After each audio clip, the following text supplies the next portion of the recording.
المشاركة في هذا العمل الجديد.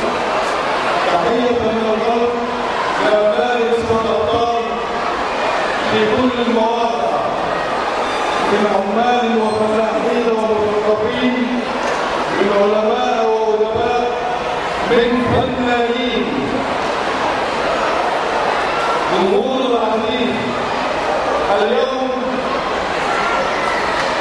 قامت فكرة التكريم من بين الفنانين للفنانين، ولكني أقول بحضوركم جمهورنا العزيز فإن التكريم ليس من الفنانين إلى الفنانين، وإنما هو من شعب مصر إلى الفنان المصري الذي طالما أسعدنا بأعراضه وآبائه الفنيين.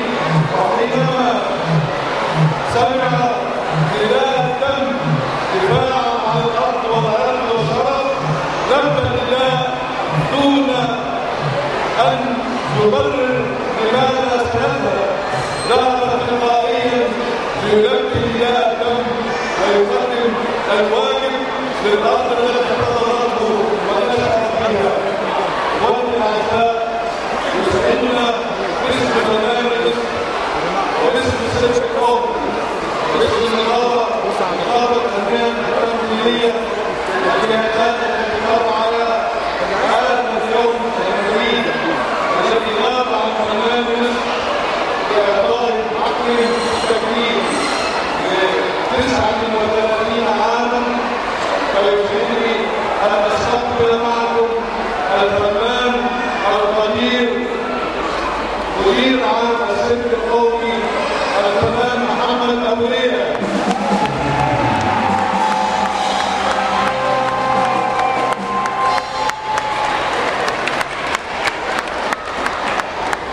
ومن إخوتي الفنانين عن نقابة الأندية التمثيلية الفنان القدير سامح الصديقي.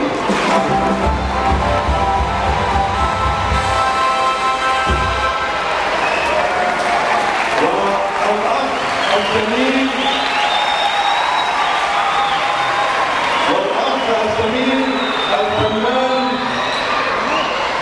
سكرتير عام نقابة الأندية التمثيلية الفنان محمد أبو داوود.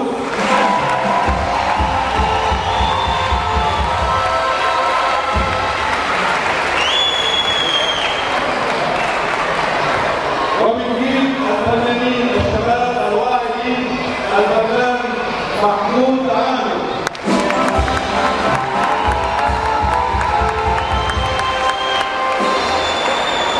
باسم هؤلاء جميعا،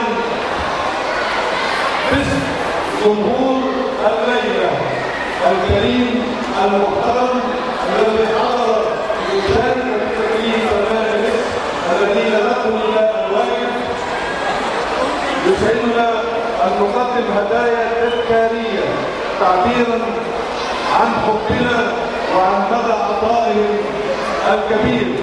واسمحوا لي أن ينوب عن السلك القومي في إلقاء كلمته الفنان محمد أبو ليلى الفنان القدير مدير عام السلك القومي.